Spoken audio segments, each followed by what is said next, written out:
বেডরুমের দরজার কাছে আসতেই ইভা চমকে দাঁড়ায়। দরজায় কান পেতে ইভা শুনতে পায় বাবু কারোর সাথে ফোনে কথা বলছে। সতর্কতার সাথে দরজার পর্দা ফাঁকা করতেই ইভা আরো অবাক হয়ে যায়। ইভা দেখতে পায় বাবু কারোর সাথে ভিডিও কলে কথা বলছে। ইভা বাবুকে এই অবস্থায় দেখে মনে মনে ভাবছে, মানুষ কতটা নিকৃষ্ট হলে নিজের বিবাহিত বউ ঘরে রেখে পরনারীর সাথে এভাবে অবাধে ফোনে কথা বলতে পারে। বাবু আর ইভার বিয়ে হয়েছে প্রায় 6 মাস। বিয়ের প্রথম রাতে ইভার বাবু শারীরিক মেলামেশা হলেও এরপর আর কখনো তারা মেলামেশায় জড়ায়নি। আর মেলামেশায় জড়াবেই বা কি করে? যে পুরুষ বহুনারীতে আসক্ত সে পুরুষ কি করে ঘরের বউয়ে সন্তুষ্ট থাকে? ইভার দাঁড়িয়ে থাকতে না পেরে রাগে ক্ষোভে রুমে প্রবেশ করে বাবুর হাত থেকে ফোনটা কেড়ে নিয়ে বলল, তোমার কি একটুও লজ্জা শরম নেই? বাসায় বউ রেখে বেডরুমে বসে পরনারীর সাথে কথা বলতে তোমার কি একটুও বিবেকে বাধে না? বাবু রাগান্বিত স্বরে বলল, দেখ ইভা, তোকে আগে অনেকবার বলেছি, আজও বলছি, কান খুলে শুনে রাখ, আমার পার্সোনাল ব্যাপারে তুই আর কোনোদিনও ইন্টারফেয়ার করবি না। দেখো, এই বেডরুমটা তোমার পার্সোনাল না। তোমার পার্সোনাল ব্যাপারগুলো তুমি পার্সোনাল ভাবে শেষ করলেই তো। ইভার মুখে এমন কথা শুনে বাবু রাগান্বিত হয়ে বলল, আমার বাড়ি আর তুমি বলছো এই বেডরুমটা আমার পার্সোনাল না? এই বেডরুমটা তোমার, কিন্তু তুমি লক্ষ্য করে দেখো এই বেডরুমে যত জিনিসপত্র আছে সবগুলো আমার বাবার বাড়ি থেকে নিয়ে আসা। সো এই রুমের মধ্যে তোমার যে অধিকার আছে ঠিক ততটুকু অধিকার আমারও আছে। ইভার মুখে এমন কথা শুনে বাবু তার রাগ কন্ট্রোল করতে না পেরে ইভার চুলের মুঠি ধরে বলল, তুই যত কিছুই করিস না কেন আমি আমার মতো করেই চলবো। বাবু রুম থেকে বেরিয়ে গেল। ইমা বেগম ড্রয়িং রুমে বসে টিভি দেখছে। এমন সময় ইভা 2 কাপ চা নিয়ে ড্রয়িং রুমে প্রবেশ করে।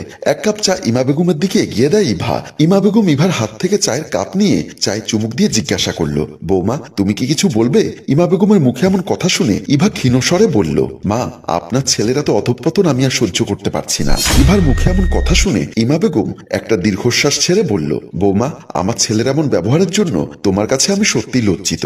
আসলে বৌমা আমি আমার ছেলেটাকে পড়ালেখা করিয়েছি, কিন্তু ভালো মানুষ বানাতে পারিনি। ইমা বেগমের মুখে এমন কথা শুনে ইভা কি বলবে কিছুই বুঝতে পারছে না। ইভা লক্ষ্য করলো ইমা বেগমের 2 চোখ জলে ছলছল করছে। ইভা কিছুটা লজ্জার ক্ষীণ স্বরে বলল, আসলে মা আমি আপনাকে হার্ট করার জন্য বলিনি। ইমা বেগম ইভাকে কথার মাঝখানে থামিয়ে দিয়ে বলল, বৌমা ছেলেদের যত শিক্ষা দেই না কেন বাবার শাসন ছাড়া কোনো জীবনই সুশিক্ষায় পরিপূর্ণতা পায় না। বাবুর বয়স যখন 3 মাস তখন তার বাবা মারা যায়। আমি আমার সম্পূর্ণ প্রচেষ্টা দিয়ে গড়ে তুলেছি, কিন্তু সে যে এমন হয়ে যাবে তা কখনো ভাবিনি মা। ভেবেছিলাম বিয়ের পর হয়তো সবকিছু ঠিক হয়ে যাবে, কিন্তু কিছুই হলো না। শুধু শুধু তোমার জীবনটা নষ্ট করে দিলাম। ইমা বেগম কথাগুলো বলে ফুপিয়ে ফুপিয়ে কান্না করতে লাগলো। ইভা বুঝতে পেরেছে তার শাশুড়ি ইমা বেগম বাবুর এমন ব্যবহারে নিরুপায়। তাই ইভার কথা না বাড়িয়ে ইমা বেগমকে সান্ত্বনা দিতে লাগলো। বেডরুমে শুয়ে আছে ইভা। এমন সময় বাবু রেশমিকে নিয়ে বেডরুমে প্রবেশ করে। ইভা বাবু আর রেশমিকে বেডরুমে প্রবেশ করতে দেখে শোয়া থেকে চমকে উঠে বসে। বাবু ইভার সামনে রেশমিকে জড়িয়ে ধরে একটা চুমু দিয়ে বলল, ইভা আজ আমি আর রেশমি তোর বাবার বাড়ি থেকে দেওয়া খাটে ঘুমাবো, তুই গিয়ে তোর বাবার সোফাতে ঘুমো। বাবুর মুখে এমন কথা শুনে ইভা চিৎকার দিয়ে বলল, কি বলছে সব বাবু? দিন দিন তোমার নোংরামোর মাত্রা বেড়েই চলেছে। চুপ, আস্তে কথা বল। মা যদি এ ব্যাপারে কিছু জানতে পারে তাহলে কিন্তু সারা জীবনের জন্য তোকে তোর বাপের বাড়ি পাঠিয়ে দিব। দেখো বাবু, আমি বেঁচে থাকতে এই মেয়েকে নিয়ে বেডরুমে থাকতে দেব না। এই তুই দেবার কে রে? আমার যখন যাকে ইচ্ছা তাকে নিয়ে ঘুমাবো, তাতে তোর সমস্যা কি? আমার সমস্যা হলো আমি তোমার ওয়াইফ, আর আমি একজন নারী হয়ে আমার হাজবেন্ডের ভাগ অন্য কাউকে দিতে পারি না। বাবু একটা অট্টহাসি দিয়ে বলল, তুই তো ভালো করেই জানিস আমি একটা জিনিস একবার ইউজ করি, দ্বিতীয়বার ইউজ করতে আমার ভালো লাগে না। সো যদি ভালো চাস তাহলে সরাসরি কেটে পড়, না হলে তোর সামনেই। বলে বাবু রেশমিকে জড়িয়ে ধরে রেশমির পণ্যের কাপড়টা খুলে ফেলে।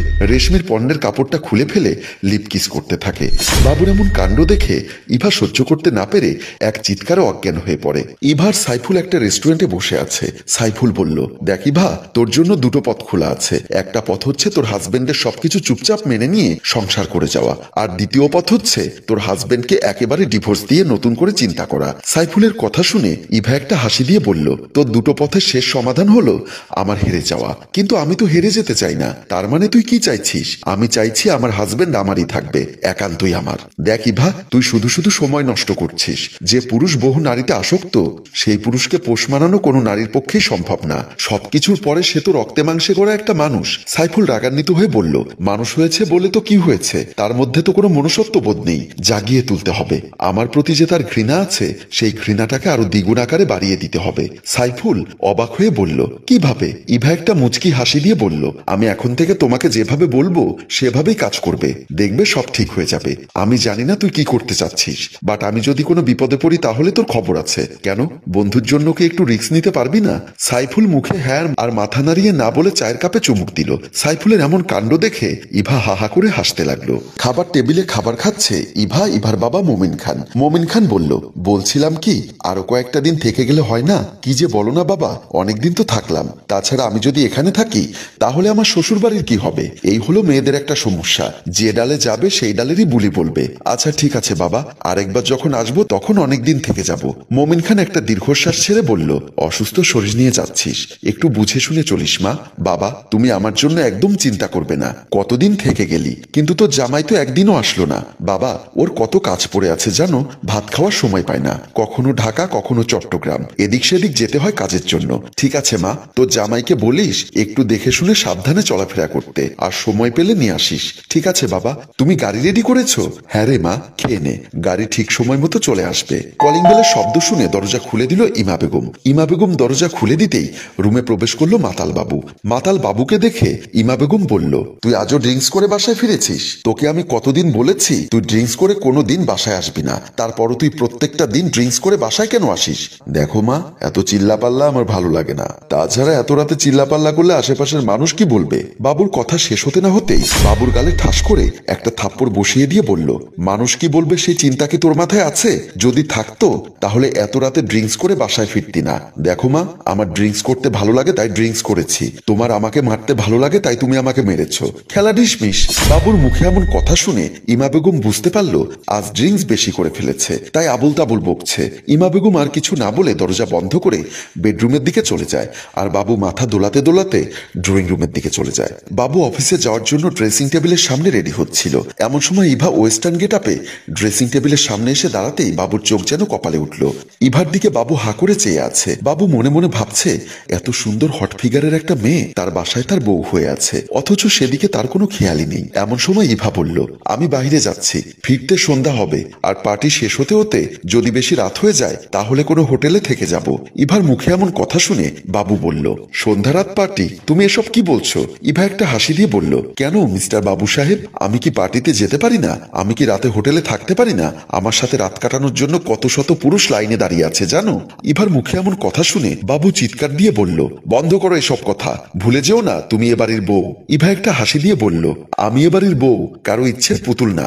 বলে ইভা রুম থেকে হনহন করে বেরিয়ে গেল, আর বাবু নির্বাক দৃষ্টিতে ইভার চলে যাওয়ার দিকে তাকিয়ে রইল। বাবু ড্রয়িং রুমে প্রবেশ করে দেখলো খাটের উপর সাইফুল আর ইভা শুয়ে আছে। সাইফুল ক্লান্ত হয়ে উঠে বসে শার্টের বোতাম লাগাচ্ছে। ইভা এলোমেলো চুল, শাড়ির আঁচল আর ব্লাউজের হুক লাগাতে ব্যস্ত।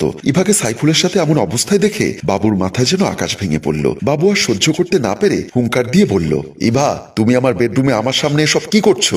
ইভা হাসতে হাসতে বলল, কি করেছি মানে? তুমি কি বুঝতে পারছো না আমি কিছুটা পার্সোনাল সময় কাটাচ্ছি? তুমি তা করতে পারো না, কারণ তুমি আমার বউ। তুমি আমার পার্সোনাল ব্যাপারে কথা বলতে পারো না বাবু, আর তুমি যদি চাও তাহলে আমরা সেপারেট হয়ে যাব।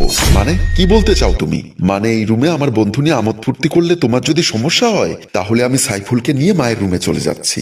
দেখো ইভা, আমার সামনে আমার স্ত্রী একটা পরপুরুষের সাথে এরকম কাজ করবে তা আমি সহ্য করতে পারবো না। বাবুর মুখে এমন কথা শুনে ইভা কান্না করতে করতে বলল, বাবু আমি আজ 6 মাস ধরে এই কথাটাই তোমাকে বোঝাতে চাচ্ছি যে আমি একজন নারী হয়ে আমার স্বামীর ভাগ অন্য কাউকে দিতে পারি না, কিন্তু আমি আমার মনের কথাটা তোমাকে বোঝাতে পারিনি, তাই আমি আর আমার বন্ধু মিলে এরকম একটা নাটক সাজিয়ে তোমাকে আমার জায়গায় দাঁড় করিয়েছি।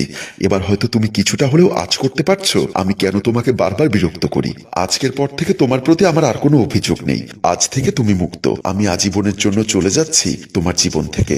সাইফুল বলে যখনই ইভা রুম থেকে বের হতে যাবে বাবু বলল, ইভা তুমি আমাকে একটা সুযোগ দাও, আমাকে ক্ষমা করে দাও, আমি তোমার সাথে না বুঝে অনেকটা অন্যায় করে ফেলেছি। বাবুর মুখে এমন কথা শুনে ইভা দুচোখ বেয়ে আনন্দের অশ্রু প্রবাহিত হতে লাগলো। আনন্দে কখন যে ইভা বাবুকে জড়িয়ে ধরেছে তার কোনো খেয়াল নেই। সম্মানিত ভিউয়ার্স, আমাদের গল্পটি যদি আপনাদের ভালো লেগে থাকে তাহলে লাইক, কমেন্ট ও শেয়ার করে আমাদের পাশেই থাকুন।